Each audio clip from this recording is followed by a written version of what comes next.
pharmacy degree back in 2011 at South Dakota State University in Brookings. She completed her PGY1 residency here at Stanford Health in Main Pharmacy. It's over in another building, not too far away. She joined the inpatient hospital pharmacy team after that in 2012. That was in 2020. Her previous role, she actually worked primarily with orthopedics, neurology, and some pulmonary patients.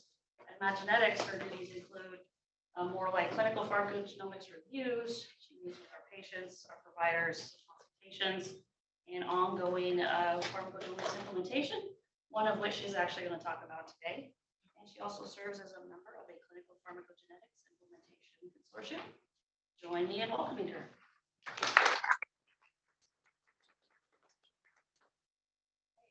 Thank you, April, for that kind introduction. I'm really excited to be here today to talk about the implementation of our pharmacogenomics clinic, which has certainly been a team effort, and I'm happy to be here today to represent our team and the work that we do. I have no conflicts of interest or financial disclosures, and so I think we'll jump right into the content that I have planned for today. So the objectives of our discussion today are going to describe the utility, describe the current PGX model clinic, the current clinic model that we have for the PGX clinic, as well as to describe some of the implementation efforts that have gone along with starting this clinic. And so I couldn't help but resist for a clinical audience to throw in some clinical cases. So I want to start us off today with our first patient case, which is a 45-year-old patient with hyperlipidemia, type 2 diabetic, also has obesity, and has had elevated LDL above 150 for several years. And so her goal would be less than 70. Again, all of these values greater than 150. She's got normal HDL as well as normal triglycerides. However, she does have an elevated calcium score in the 90th percentile. So this patient is kind of interesting. The patient had actually been prescribed several different statins, including simvastatin, rosuvastatin, and atorvastatin. And she was actually non-compliant with her therapy due to fear of statin-related myalgias and myopathy. So at this point, the patient decides to pursue pharmacogenomic testing. And so I want us to keep that clinic case in mind as we talk through a little bit more about what pharmacogenomics is and how it might be useful in a patient scenario, such as the one that I just described. So what is PGX? Oftentimes we hear the terms pharmacogenomics or pharmacogenetics used interchangeably and also referred to as PGX. However, the actual definitions are slightly different. Pharmacogenetics is our body's ability to process certain medications, while pharmacogenomics is focused on inherited genetic changes that impact medication metabolism. So essentially, in the most basic of terms, we are using a combination of pharmacology with genetics to help determine precision medication regimens for patients. So on the right side of the screen is a graphic that we commonly use when we're providing patient education. So as you can see, patient A might need 2 tablets of a medication for the best effect, while patient B may need only 1 tablet. Our third patient ends up only needing half a tablet, while our fourth patient actually needs a completely different medication. So a little bit more about what PGX is. We can use PGX to help with personalized medication selection. We can use it to improve medication efficacy, to help reduce trial and error, as well as to prevent or decrease side effects and toxicities. So some other benefits of PGX that I wanted to touch on. We have information available for both prescription as well as over-the-counter medications. The testing can end up being a great sense of reassurance for some patients, especially those with hesitancy to start new medications. This can be a tool that can be used to help patients with self-advocacy in their care.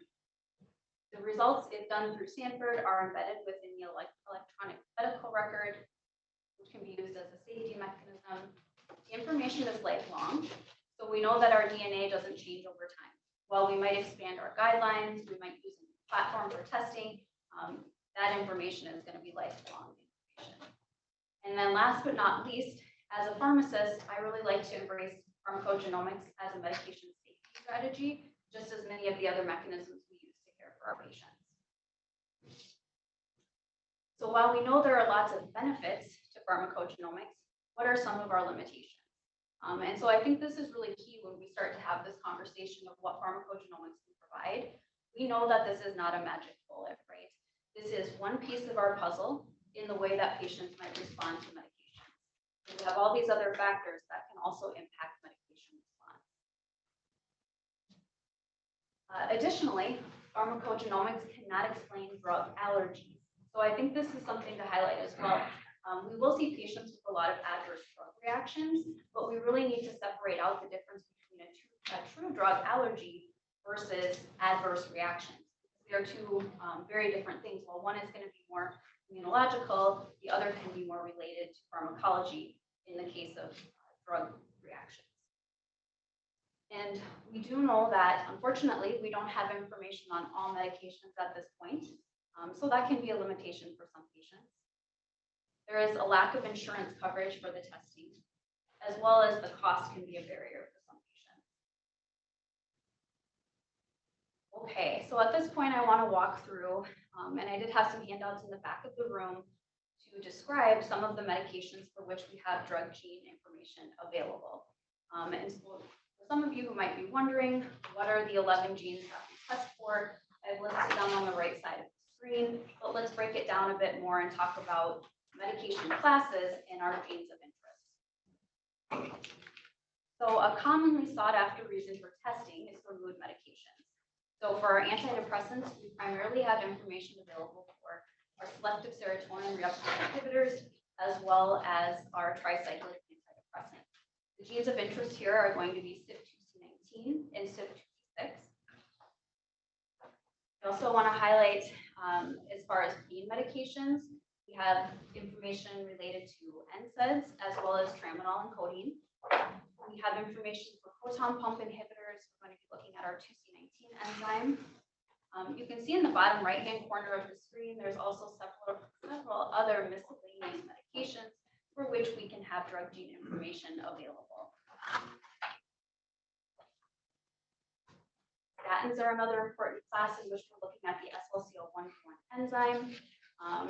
What Dr. Wilkie mentioned, another important drug gene interaction that we often look to is clopidogrel with our enzyme CYP2C19. So that is one that, while we do see a lot of panel testing being ordered, we do see a lot of single gene testing specific to 2C19 for patients who have been to cath lab, had a stent, and have an indication for clopidogrel.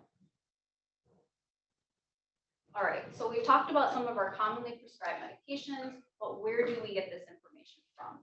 So we have several very reputable resources in which we can gain information related to drug-gene relationships. The first one that I want to touch on is CPIC, our Clinical Pharmacogenetics Implementation Consortium. So this is an organization which has a goal of taking genetic data and translating it into user-friendly guidelines for clinicians. So this can be a very helpful resource when we're talking about drug gene guidelines. I also want to mention Pharmgkb, which I think is a really helpful resource if you're new to the scene for pharmacogenomics. So say you're curious if a medication has drug gene information available, you can go to the Pharmgkb website. You can use it as sort of a Google of pharmacogenomics. Go ahead and type in your drug of interest, and Pharmgkb will then pull in related guidelines as well as drug label annotations. And lastly, we have the FDA table of pharmacogenomic associations, which is split into 3 different sections. And essentially what this table does is it highlights a gene of interest, the variation that will cause a difference in medication metabolism, and kind of some guidance to go along with that drug gene interaction.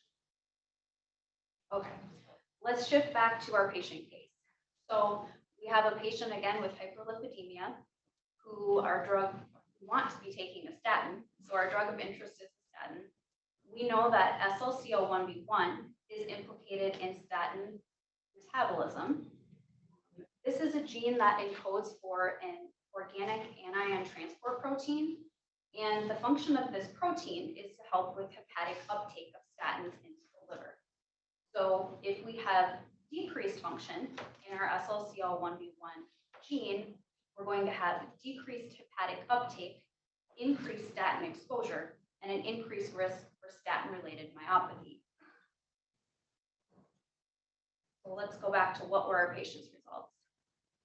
So for this patient, her result actually came back as normal. And so while we might think, well, we didn't find anything, right? That can be kind of disappointing for patients, seemingly. In this case, no news is good news. We were able to provide the patient the reassurance that we would expect an average myopathy risk to that of the general patient population. We were able to talk her through some of those concerns that she had, and the patient actually then did start taking her statin. So I think we really felt like this was a win for someone who had avoided statins for several years with many risk factors. I did end up reaching out to this patient a couple weeks later regarding a clarification for her med list, and actually she was taking the statin and doing well, no adverse effects.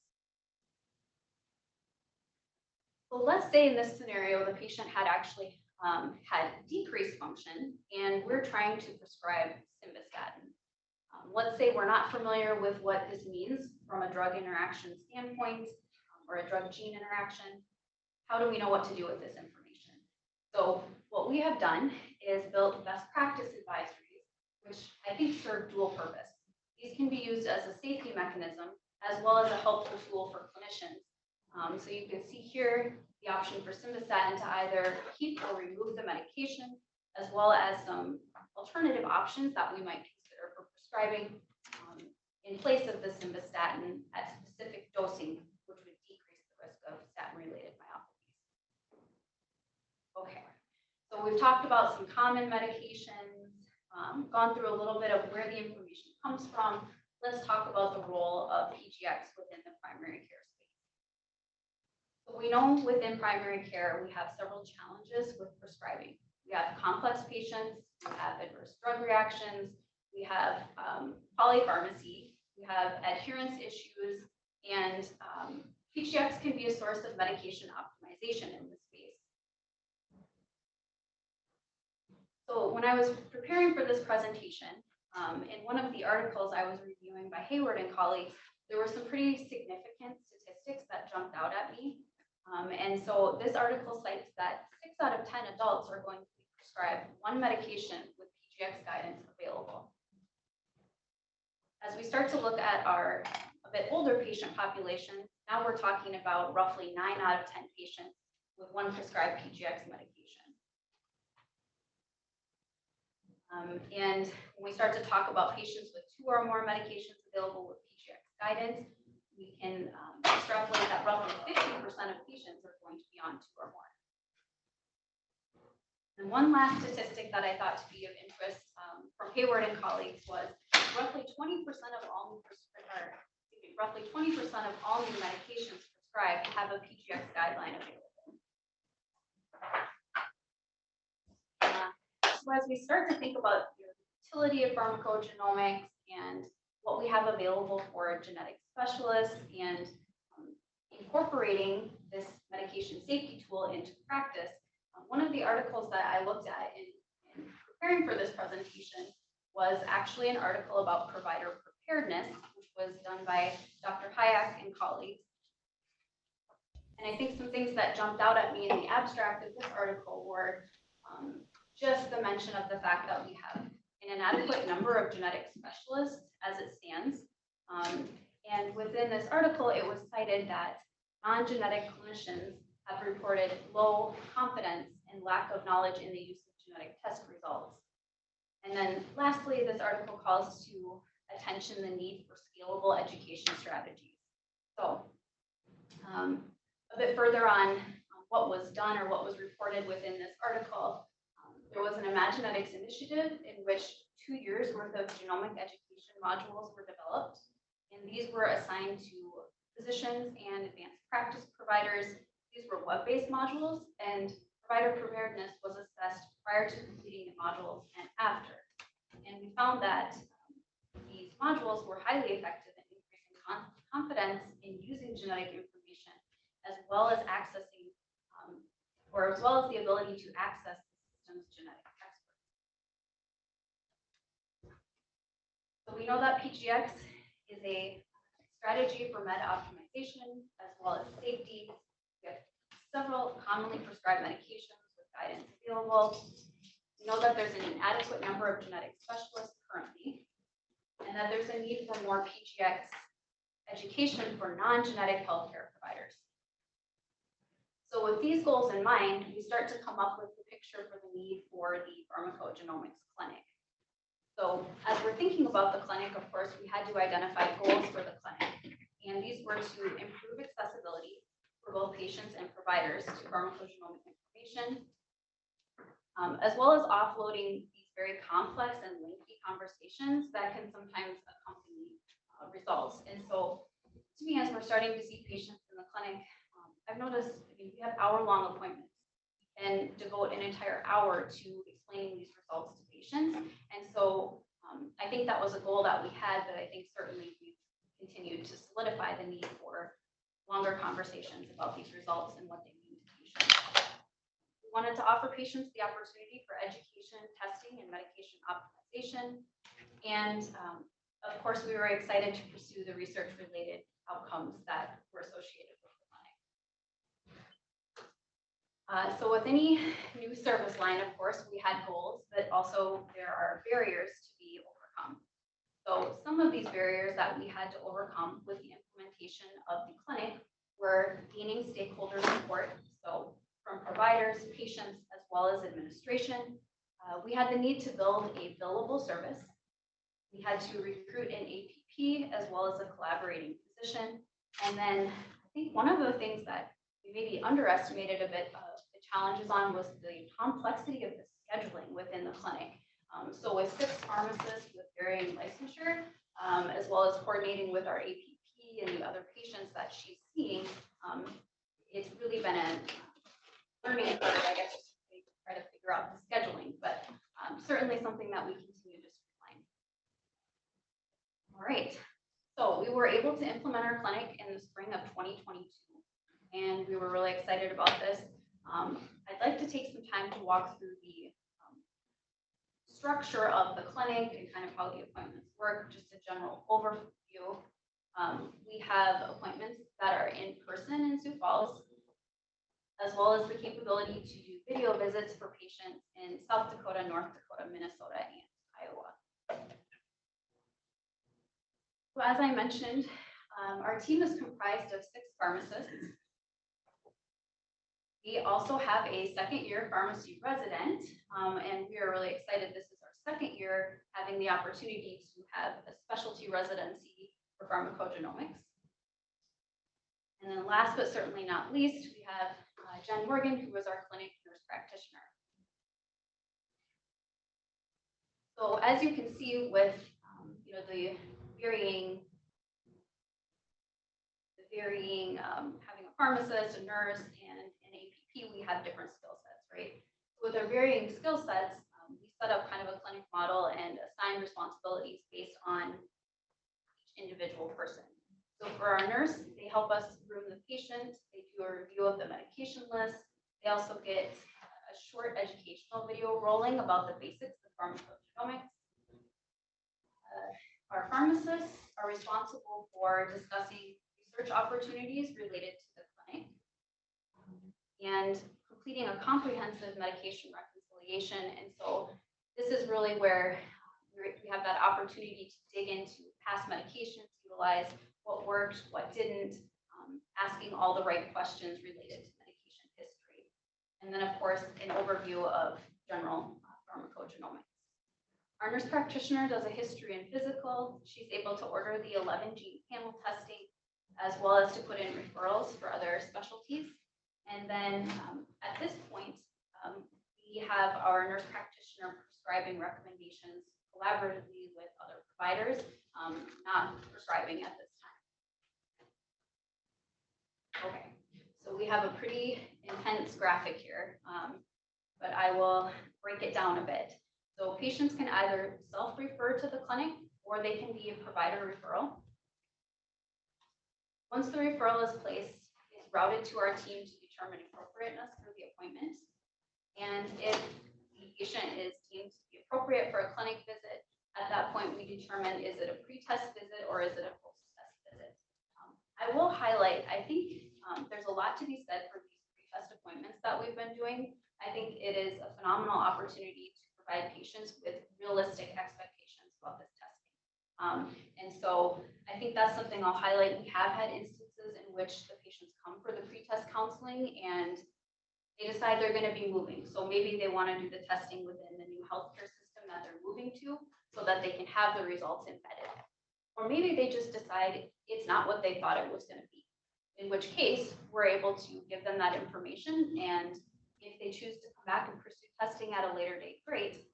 But I think that, you know, it helps them to have a better understanding and it sets us up for less dissatisfaction on the back end of testing. So patients who do decide to pursue testing, we see them again after they've gotten their results back for a second post-test appointment. Let's talk a little bit more about what happens in each of these appointments. So for our pre-test appointments, we're going to be, of course, covering several of the basics: purpose of testing, what is pharmacogenomics in general, turnaround time, cost, what types of testing are available, counseling on benefits and limitations. I think that's a really big one. We really try to meet patients with where they're at on their knowledge level. And as we know, that can vary. Some patients are surprisingly pretty well versed on what this testing means, while others come in with some pretty unrealistic expectations.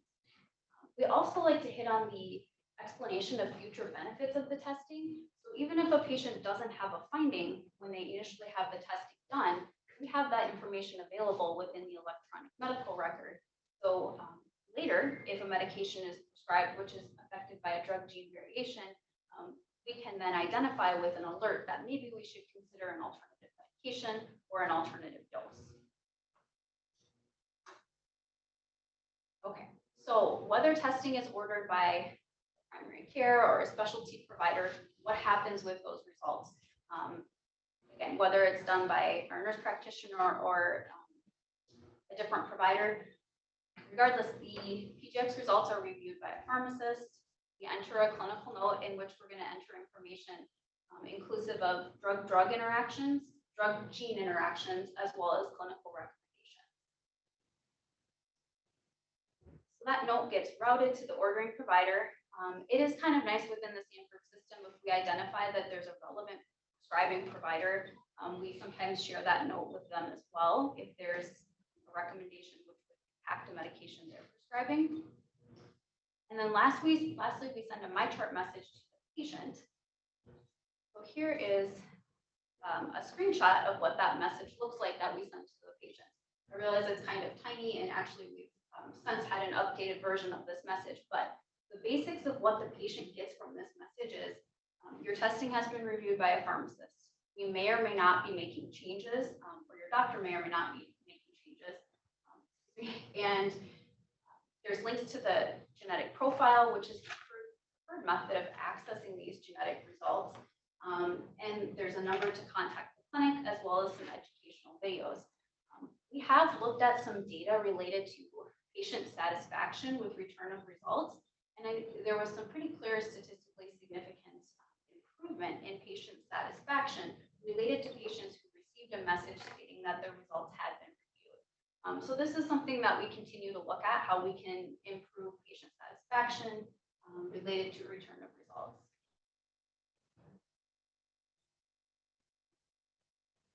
So post-test clinic appointments, of course, at this point we have results back. We want to walk through any questions that the patient might have.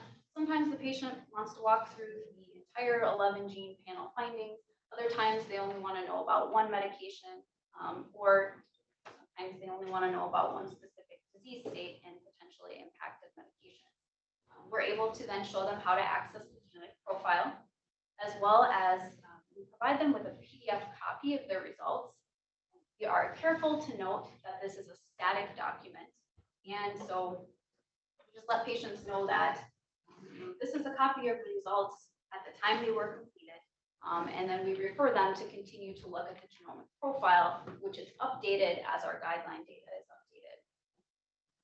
And we do have some really good educational handouts that we offer to patients, as you can imagine, explaining these results to non-healthcare or our general patient population can prove to be a bit of a challenge.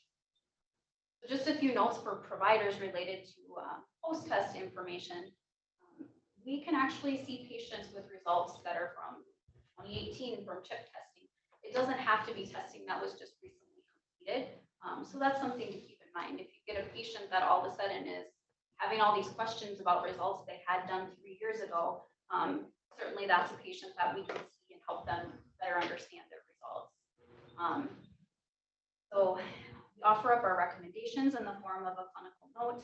And then lastly, we offer the clinical decision support as a form of guidance and information for prescribers. So here's an example of that PDF that we provide to patients. So inclusive of genotype, phenotype, lists out the alleles that we test for, which of course we don't generally go into that level of detail with patients, but we do like to walk them through the potentially impacted medications section. You know, these results can be overwhelming for patients, right? You open up your My Chart and you see the words poor or unfavorable, decrease. It's not like a blood sugar where, you know, it's either good or bad, or it's in range or it's not. And so I think we really need to emphasize the importance of, you know, really helping our patients to understand what these results mean. So some other educational handouts that we have available, just some basic pharmacogenomics information. We like to include a document on phenoconversion, which is just a really fancy word for drug-drug interactions. These can significantly impact our recommendations. And so for patients that they apply to, we try to explain this in the simplest of form, in suggesting that some medications can actually impact the metabolism or processing of other medications. And then lastly, we do have a Genetic Information Non-Discrimination Healthcare Act handout. As we know with pharmacogenomics, our incidental or secondary findings, as it stands with our current 11 gene panel, those are going to be a lot less of a concern than they would be in the medical genetic space. But nonetheless, if patients want to know, we have the information available for them. For providers, ongoing educational tools or resources. Within the snapshot in the chart, we have the genomic indicators tab. So here we're able to see that atorvastatin, for example, is impacted by poor enzyme function. I actually prefer to look at the genomic indicators tab. This tab has a bit more specific information on it. So here we have atorvastatin. We've identified that we have poor enzyme function, but we also have some information on how to manage that drug-gene interaction, as well as a link to the guideline to cite where this information is coming from. All right, so now we're building the basics. I wanted to take the time to go through another case where we can apply some of the concepts that we've discussed. So in this case, we have a 34-year-old female with GERD. She also has Barrett's esophagus, and she's currently taking omeprazole 40 milligrams daily. She has some symptomatic relief, but still having pretty significant symptoms ongoing. Referred to our clinic, we see the patient, they elect to do testing, they come back for their 2-week follow-up, and here we find that the patient is a rapid metabolizer of CYP2C19. So what do our CPIC guidelines that we get our information from tell us about what it means to be a rapid 2C19 metabolizer in relation to being prescribed omeprazole? This tells us that we can expect lower plasma concentrations of the active medication and therefore an increased risk of treatment failure. So what do our guidelines recommend? What do we do with this information? So for GERD, as a standalone indication, they suggest monitoring for efficacy. Now, when we start to get into some more specific indications, such as H. pylori or erosive esophagitis, our guidelines then mention consideration of further increasing the omeprazole dose by 50 to 100%. And I know the proton pump inhibitors can be a bit controversial because it depends on what dose you're starting with and what your indication is. And so we really need to take into consideration what we're treating and several other factors that are significant to our decision making in this case. So this patient did have a history of Barrett's with ongoing uncontrolled symptoms. And so at this point, we had suggested to consider increasing the omeprazole dose to 40 milligrams twice daily. Now, keeping in mind, we could just do the 40 milligrams daily until we get the symptoms back under control. But we also opted to refer this patient back to GI. The patient was supposed to follow up and had not, so this was another really great opportunity in which we were able to kindly remind the patient that it would be a good idea to have some follow-up. So other things I would mention with this case, some of our second generation proton pump inhibitors, such as esomeprazole or rabeprazole, have a bit less evidence as to how 2C19 impacts their metabolism. So if we're not seeing good symptom relief with our increased dose, we could either further increase the dose, or we could consider an alternative agent that would be less impacted potentially by the 2C19 rapid metabolite. Right, so we've reviewed the basics of the PGX clinic, our clinic model, gone through a couple patient cases. For the remainder of the time that I have today, I want to talk a bit about how things have been going with visits and referrals. I want to touch on some additional ongoing barriers that we've encountered and are continuing to work on. I also want to briefly touch on educational and marketing strategies, and then talk about where we want to go, future directions for the clinic. So far we've seen 60 patients in clinic. We have had a total of 72 pre and post-test visits. And at this point, we've seen the majority of patients, roughly 60% of patients in clinic. And I should note, the majority of our video visits were North Dakota patients. So in looking at our goals for the clinic, I think that this is a really exciting graphic. So we can see that our visit goals are about 25 per month. And that is our goal in blue. In red is the number of visits we've had each month. So certainly appears we're trending in the right direction, which is really exciting. I will highlight, we did have a bit of an issue with referrals, a technological glitch in which from the time period February to September, there were 84 referrals that didn't fully come through. And so when we realized this in September, as you can imagine, there was pretty significant damage control to go back and identify with those patients and providers if they still had interest in the clinic, and apologize, but unfortunately it was something with the way the referral was built. This has since been resolved. So again, looks like we're trending in the right direction, which is really exciting. So as far as referrals, at this point we have about 80% of provider referrals, with 19% of patients self-referring to the clinics. And you might be wondering, what type of referrals are we getting? So we have seen a lot of referrals for anxiety and depression, had some for hyperlipidemia, ADHD, as well as a history of adverse drug reactions. Now, I chose to include family history on this slide because we have had some referrals in which there was, for example, family history of breast cancer, some things that are seemingly more related or meant to be for medical genetics versus pharmacogenomics based. And so in which case we were able to then refer them on to our medical geneticist specialists or genetic counselors. And I will note, it is worth thinking about with some of the crossover that we see between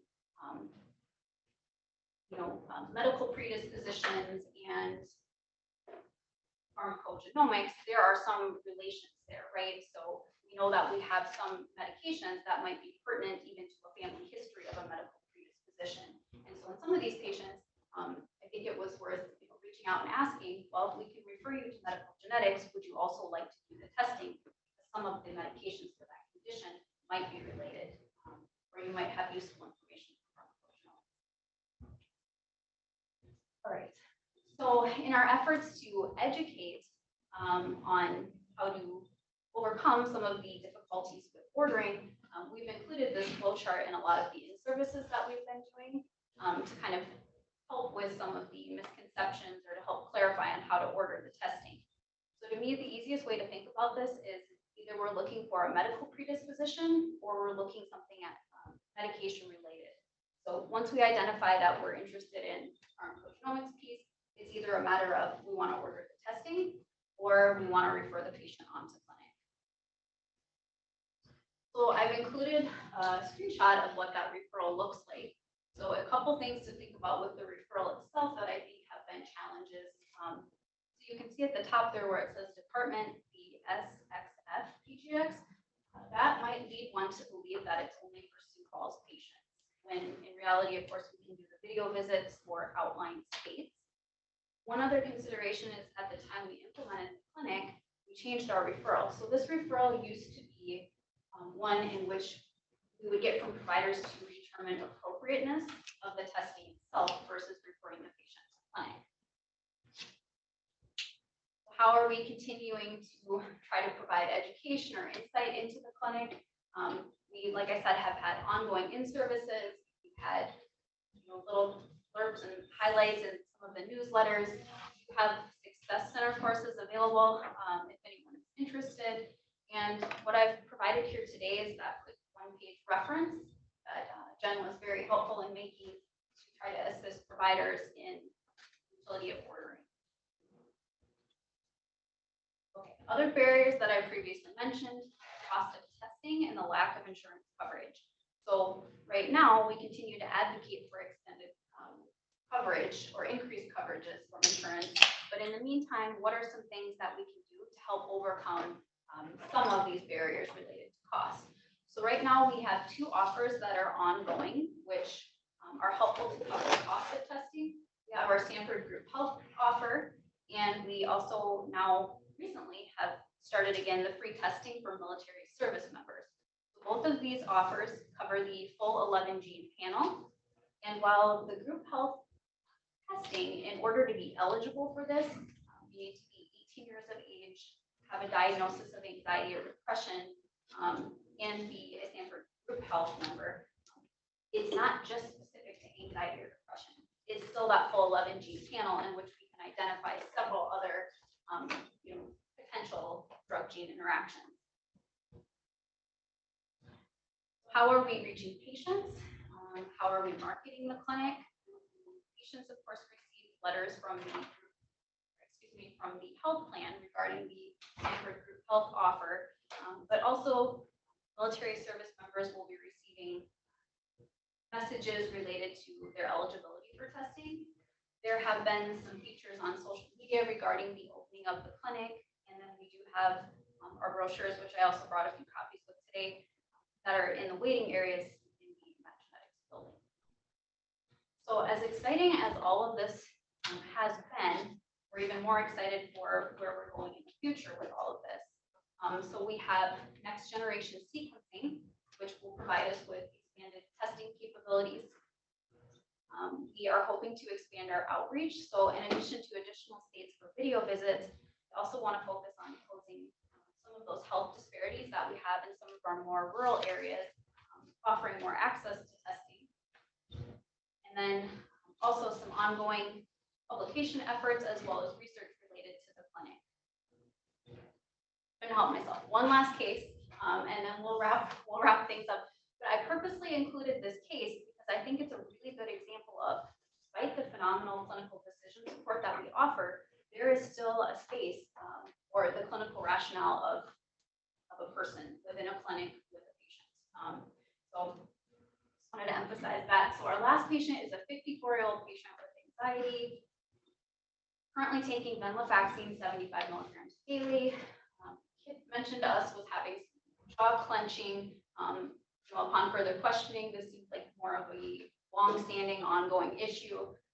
We did kind of discuss that SSRIs and SNRIs can be implicated in jaw clenching, those sorts of side effects, but also his uncontrolled anxiety could have been also contributing to some of that. He noted that he had previously tried both paroxetine and fluoxetine and found them to be ineffective, and so decided to pursue PGX testing. And he comes back with what I would consider a doozy of a combination with regard to our mood medications and metabolism. So he's a rapid 2C19 metabolizer, but also a poor 2D6 metabolizer. What do our guidelines tell us about a rapid 2C19 metabolizer. We would expect lower plasma concentrations of sertraline, citalopram, and escitalopram, putting us at an increased risk for treatment failure with these agents. When we look to our 2D6 poor processing result, this ends up providing us greatly reduced metabolism of both paroxetine and fluoxetine. On the flip side, putting us at an increased risk of adverse effects with those higher plasma concentrations. For a rapid 2C19, our guidelines would suggest consideration of an alternative medication not processed by 2C19. Likewise, for our 2D6 poor metabolizer, the suggestion would be to consider an alternative not processed by 2D6. And so where do we go with this, right? We know most of our mood medications are processed by 2C19 and 2D6, and our guidelines are telling us to consider alternatives for both. And so just some additional information to consider with this case. For a patient being on venlafaxine, we know that venlafaxine is in part metabolized by 2D6, and so we know that that processing could be affected by his 2D6 result. And what our guidelines tell us is that he could have potential for increased adverse effects or decreased efficacy. And so he was doing okay on the medication. So one thing to consider is a relatively low dose. Could consider going up on that and monitoring for adverse effects and efficacy. I certainly think that's reasonable. Another thing we know about venlafaxine is it's metabolized to desvenlafaxine. So we could prescribe desvenlafaxine to avoid the 2D6 metabolism, also not impacted by 2C19. So that is one consideration. Although sometimes the cost of desvenlafaxine is prohibitive for a patient. And so what we like to do for these sorts of cases is to look at what they've tried in the past, think about other alternatives we have, and then factor in both our genomic and clinical considerations. So some other alternatives that we came up for this patient were to consider vortioxetine. Also duloxetine could be an option, but we do know that have FDA information as well as some package insert information on the duloxetine to suggest considering limiting those doses based on the decreased metabolism by 2D6. And then lastly, we start to look at some of our augmentation therapies, and in this case, we thought maybe buspirone would be a good fit for this patient. All right, so that was the grand finale of the patient case. And so in closing today, I wanted to quickly walk through what I hope you all have taken away from my presentation today. Pharmacogenomics, what is it? We're looking at pharmacology and genetics to look at the way medications are processed. Our hope is to guide optimal and personalized therapy and increase medication safety for patients. And I should highlight, we use PGX as a strategy to enhance medication regimens. Again, this is not a standalone answer to prescribing. It's a way to enhance medication regimens. Some important PGX resources are listed here. I did add our PGX team to this list because I think for people who are located within the Imaginetics building, they have easy access to come to us and ask these questions. But certainly we're available for anybody who might have questions to email us, give us a call, and I'll put the contact information up here in just a moment. Testing options we have available are the 11 gene panel. We're able to do either pre or post-test appointments in South Dakota, North Dakota, Minnesota, and Iowa. In future directions, hoping to expand our outreach. Thank you to everyone for coming today. But again,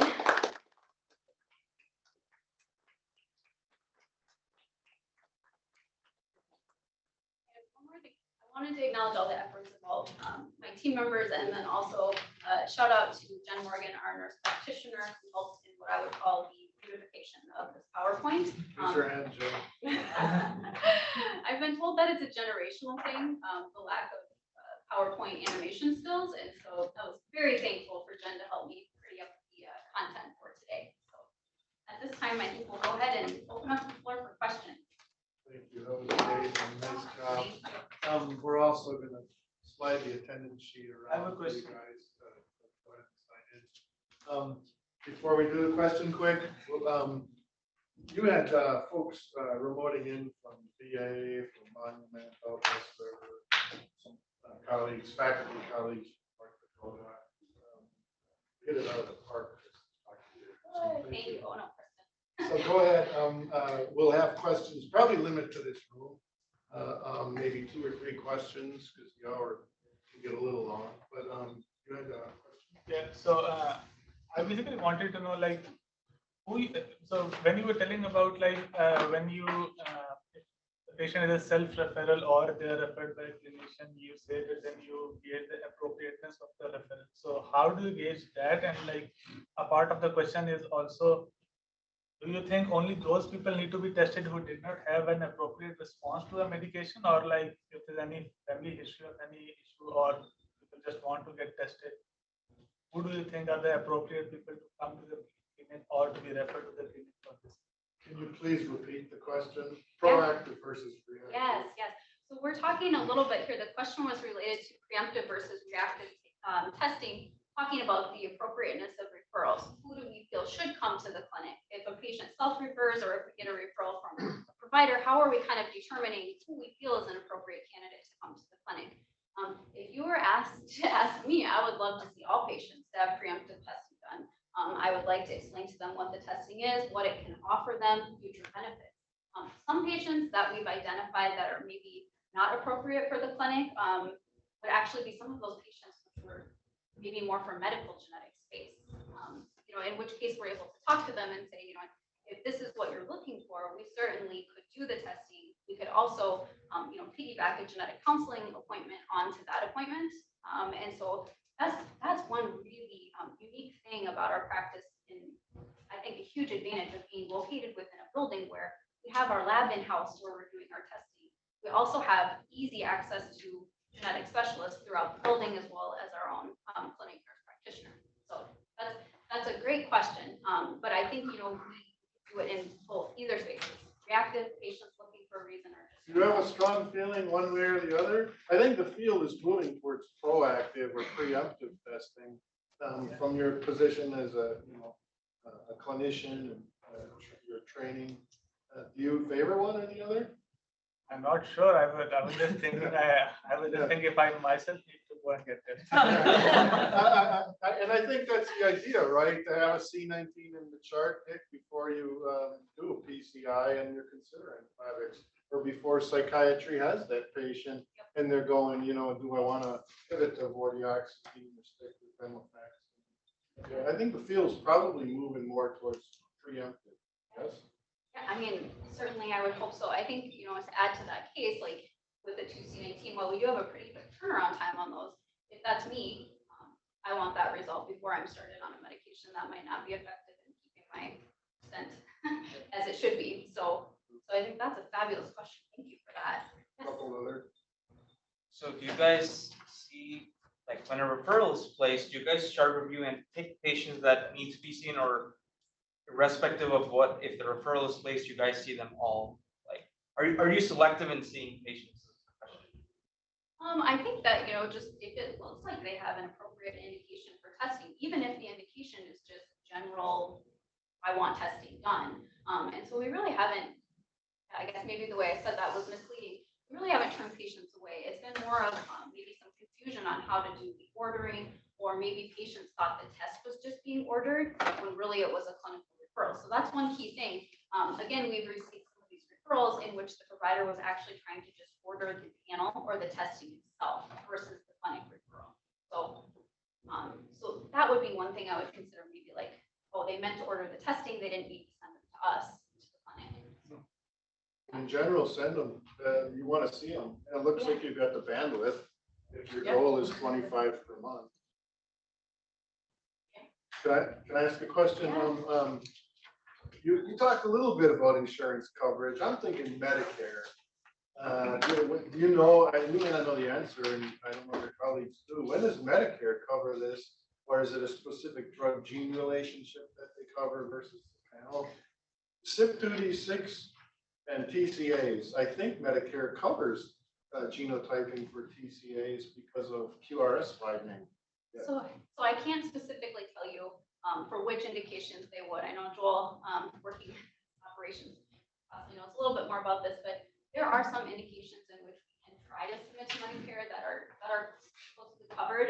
We haven't had great success, but that doesn't mean that we won't keep trying. So. Gotcha. So you consider it, it's really up to the insurance provider. She called you out, and I don't mean to put you on the spot. And don't, if you don't know, we won't say, but are you aware of specific drug gene relationships that Medicare covers? Yeah, so Medicare is very convoluted with their LCD that they put forward on PGX testing. They announced it in 2019 or 2020 that they would start to cover PGX testing. The caveat is they list that they'll cover it, they support coverage for any medication that has CPIC or FDA guidance. But then the diagnosis codes that they give you are only for depression. I see. So it's a little bit of a mixed message. So there are some drug gene relationships that you guys know are in the game. You just don't know definitively that they'll be covered, but you process it and send the reimbursement request forward, and sometimes they do. Yeah. The diagnosis. Yeah, the diagnosis needs to be right. There's very strict documentation criteria. The note needs to say, I'm looking at this gene and this gene for this medication. So it's and they'll only cover a single gene if the medication you're looking for is only impacted by that. So if you just wanted, let's say they did cover it for PCIs, they would only cover 2C19. But if you're looking for anxiety and depression, you can get a panel testing because if it's 2 or more genes, then they'll say, from a efficiency standpoint, you can run the whole panel. So another reason to send the patients to Jen Morgan or the pharmacists, because the documentations can be thorough, clear, and specific. The only one that the one that I can remember off the top of my head that got coverage, I think Jen wrote a paragraph as to why it would benefit their SSRI therapy. Typical of genetics. Okay, maybe one more quick one and then we'll A wrap short up. question, yeah. Do you test for the Abacavir, like some of the medication they have like Steven Johnson syndrome and some like very side effects? So do you do for that as well? Or? Immunogenetics, your first or second slide said we don't do drug allergies, but are you guys thinking about HLA? So I know when we talk about our move to next generation sequencing, we will have some additions to our panel. So there are 5 specific genes that we're looking at adding, as well as some additional alleles that we'll be testing for some of our existing genes. I'm trying to remember exactly. I don't know that we were adding HLAs to that. I think there's some pretty significant intricacies to the interpretation of HLA. And so unfortunately, I don't think that's one that we're planning to add with our move to NGS. But fabulous question. Trying to think what other ones would we be adding that would potentially give us that information. I can't. HLAs were not because of the testing platform, the intricacies of capturing that accurately. They weren't able to do that. But say, for example, G6PD, we will be adding G6PD deficiency to the next iteration of the panel. 547 is like very specific. If the patient is positive for this, they're not supposed to give Abacavir. This is like documented in the exam question. Yep. Well, that test can be sent out. You're talking about a different question, HLA immunogenotyping, Abacavir. There's a similar HLA typing recommendation for Tegretol for carbamazepine. Patients with certain heritage are required to be genotyped. That doesn't go through this machine, but the lab can draw and send out a request for HLA sequencing. That's outsourced. Yeah, we currently don't do that one in-house, but it's one that we keep asking to try to do. Good question. I've done some like for irinotecan, UGT 191. Didn't have that currently available. We were able to do a send out for that. So we hope to continue to increase and expand the number of genes to provide more information back to patients. And I would echo that as we thank you and close.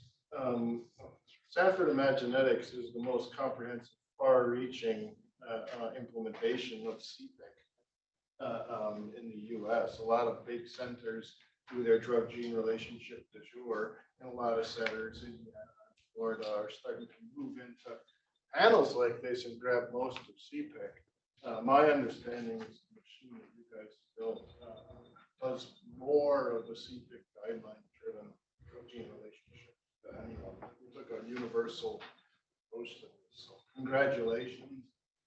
Thanks. It was a great job.